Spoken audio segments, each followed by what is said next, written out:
Today on the best Alberta job in Alberta, me and another dude, yeah that's right, dudes, because we're real dudes, we're out in the field, we're doing dude things like dudes do. We gotta go get a boiler out of a plant. We had a hell of a time getting it in because we had to sneak it under a high line that wasn't high enough to get in with the truck and the trailer. Well, it was on a 24 low, so it's a big boiler. I had to assist the sow with the mini sow. And taking it out was a lot easier. Unfortunately, I didn't have video of going in, but I got it coming out. So here it is. Go! Go! Go! Woohoo! You win. Perfect.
So here we are out on the Nordegg River Road. It's out on the Sunchild.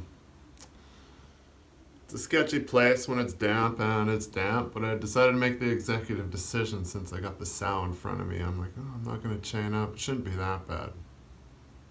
It was almost too bad.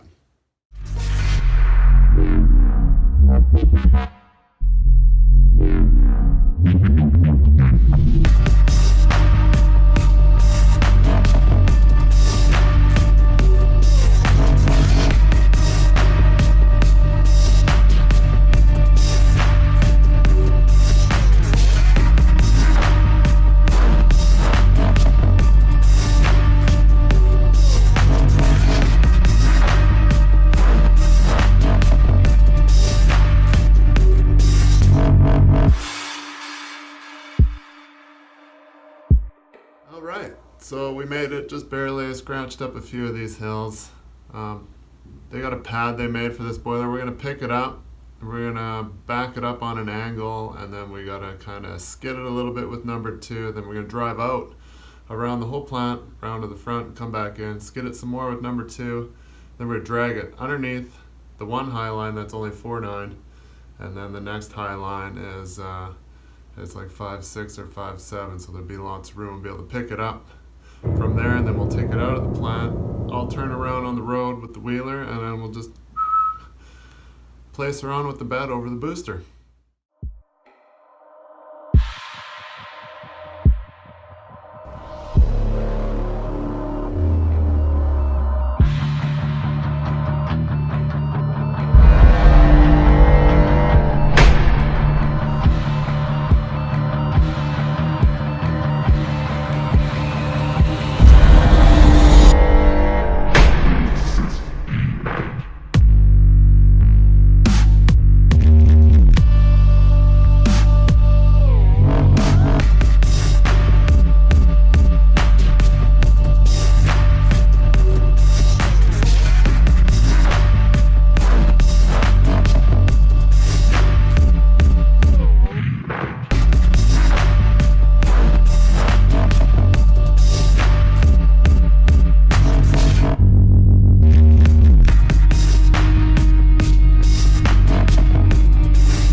So I wasn't flat because I'm a rookie. It's the first time I ever pulled a wheeler and had a load on it. So luckily, I just pull ahead a little bit over on the other side of the crown of the road, so the load will slide to one side. And then I also got, I can dump the left and right airbags in the wheeler depending on which side is uneven, so I can get the load to be perfectly square because I'm a perfectionist and I'm an asshole.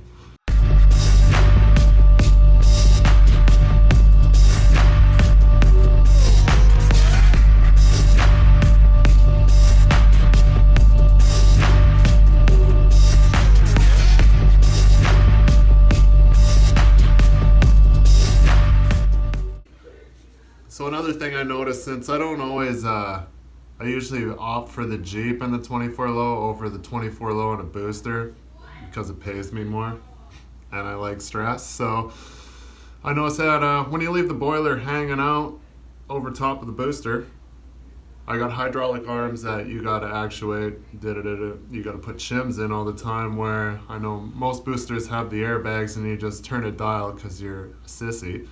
And so you gotta always change the shims for depending on how much weight you have on. And the boiler skid was right over top of where I had to put in the shims. And I couldn't put in any shims. I was like, shit, we're gonna have to take this back off. And I'm gonna put in shims. I'm like, this is how we're doing it. Spoiler alert, it was already perfect. 6, 5, 4, 3, 2, 1, go. Long medium right. 30, turn hairpin left tight, stone inside.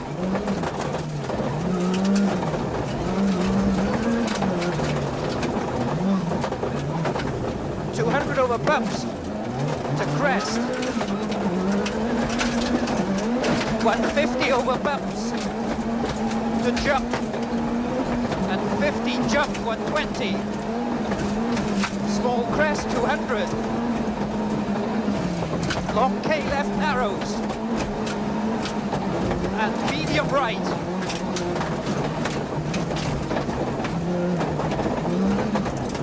50, easy right over crest, keep in. And easy left, 70. Pass right at 50, turn hairpin right, tight.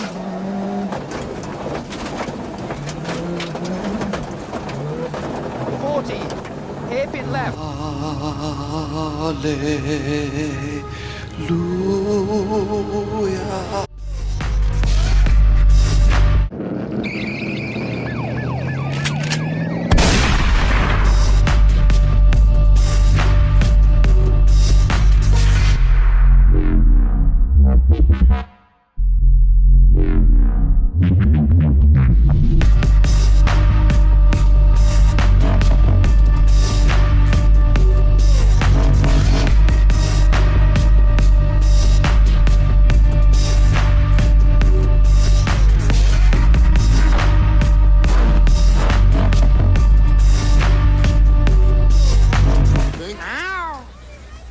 I smell skanks.